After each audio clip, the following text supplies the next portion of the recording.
Many will not survive what's to come or will have a hard time surviving what's to come simply because they won't do this. Hey y'all, welcome to the channel or welcome back. A lot of people are choosing not to prepare.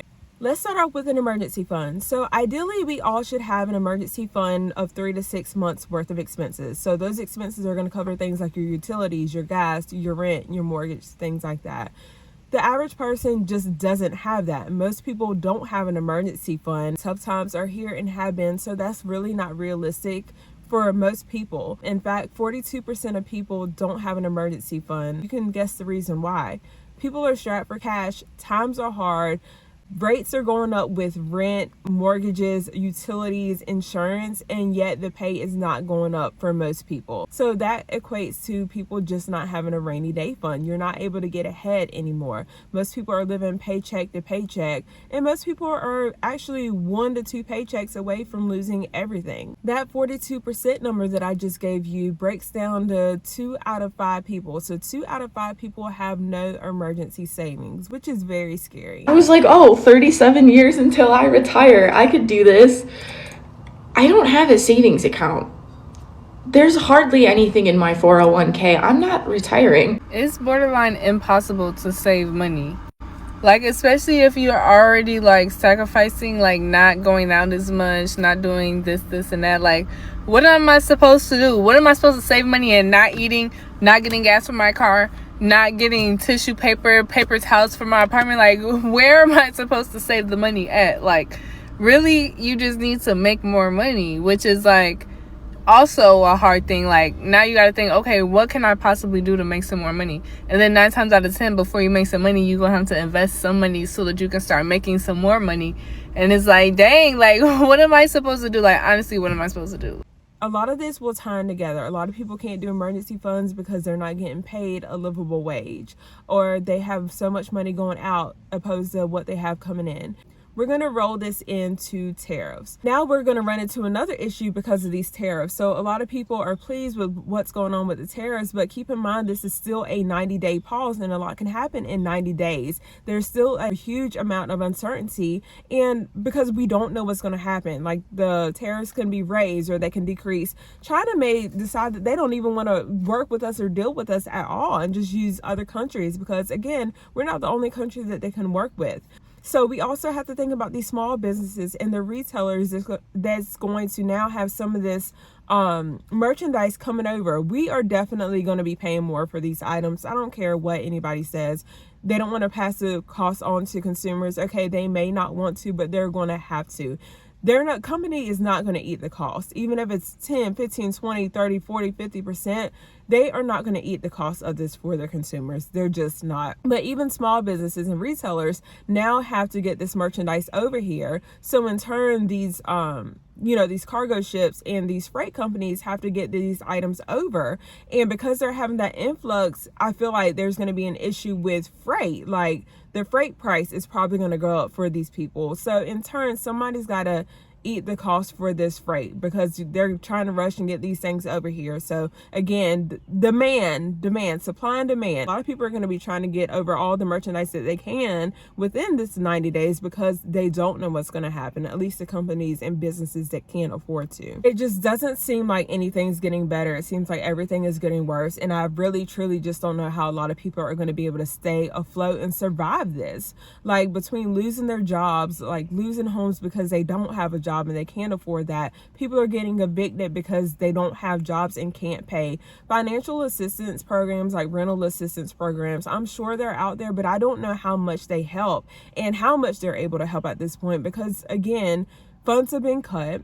There's like more people that need this assistance. So please sit down and go over your finances. Just make sure you know how much is coming in every month and how much is going out. We need to make sure that we're cutting costs wherever we can. Like I've mentioned before, like if you have to cut internet, cut cable, things like that, unnecessary spending, cut that out. If you're living in a 3,000 square foot home, 4,000 square foot home, and it's 3 or 4 people, consider downsizing. Like, you don't need that amount of space. Like, Don't worry about trying to keep up with the Joneses and trying to impress people. We're way past that. Make sure that you're living somewhere that you can afford. If you're struggling to pay your rent or mortgage, you may want to consider downsizing and moving and getting something that's more within your means. Same thing with a vehicle. If you have a vehicle that you cannot afford or is putting more money out than you can afford, consider downsizing. Like, trade the vehicle in. You're probably still going to take a loss. Give it back to the loan company that gave you the loan. Is it still going to hit your credit? Is it still going to be a repo? Yes. Are you going to have a hard time getting another car? Yes. But you may get a cash car instead. Like, look at Facebook Marketplace, look at Craigslist, and just get like a car that's $4,000 or $5,000, $8,000, $10,000, opposed to like a $30,000, $40,000, $50,000, $60,000 vehicle. They all essentially get us to the same place. It's just it's personal preference on what you want to have. You also want to look at insurance. So your car insurance, your renter's insurance, your mortgage insurance. Look to see what the rates look like and see if you can have those adjusted. Shop for those rates. See what every company is offering. Like, if you have to go somewhere else, consider going to another company. I get a lot of comments saying that people can't afford to stock up because they can't even afford to buy food like every week. Guys, I need you to really like look at your expenses. And I know this may seem like a common sense type thing, but I kind of want to put this into perspective for some people. It doesn't matter if you can afford food or not. Regardless, nobody is going to come save you or myself. We are all responsible for ourselves, and we have to make a way. That's just the reality. And although we come from many different backgrounds, like, I can relate to a lot of people that are like struggling for food and things like that. There was a time where we struggled for food. Like, we haven't always been where we are now. And by no means are we rich or whatever. Financially stable, yes, but we're just middle class like people. That's it. Like, again, is middle class even a thing? I don't know. Something else to consider is like making homemade foods. That's the way that you're going to save money, and you know what's going in it, and the quality is just going to be better than what you're finding in these like fast food restaurants and like other restaurants too. I think self-sufficiency is going to be a thing that a lot of people are looking more towards and leaning more so to do, just because you become less reliant on, grocery stores and things like that. And just being more self-sufficient, it brings just a different feeling, and it actually brings more security to know that you have items that can help yourself and your family, like eggs. There's been egg shortages. Well, if you have chickens, those chickens at some point are going to provide eggs for your family. They can also be dual purpose, so they can become meat birds too.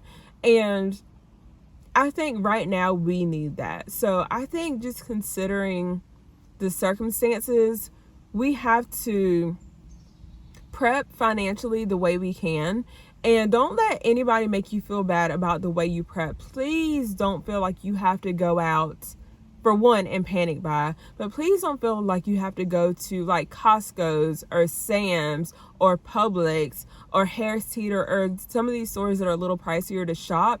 I do show you guys, especially in Harris Teeter, where a lot of people think they're expensive, and in comparison, they are to a lot of different stores. But if you shop their deals, y'all, you can shop them. And again, the weekly sales change every single week. The amount of food that you can store and stock up from these stores, if you're utilizing those weekly store sales and ads and coupons and things like that, y'all, it's endless, and you'll be able to stock up pretty quickly. If you're grabbing 1 or 2 cans of beans out of your pantry, make sure you're replacing those, and you'll have stock too, because you want to prep for all of the unknown, right? I mean, you never know when a medical incident can occur, or somebody will be out of work, or prices might skyrocket. Something might happen to your local grocery store. I know here in Charlotte, and I'm not in Charlotte, I'm by Charlotte, but not in Charlotte, we've had, I think, a Harris Teeter was set on fire over the weekend. Well, not saying that we don't have stores nearby, but for those people that frequent that store, that's going to be an issue. All right, y'all, I'm going to go ahead and wrap this video up. Let me know what you are stocking up in your home. If you're still prepping, if you're not prepping, do you feel a need to prep? But take care, stay safe, and I will see you guys in the next video.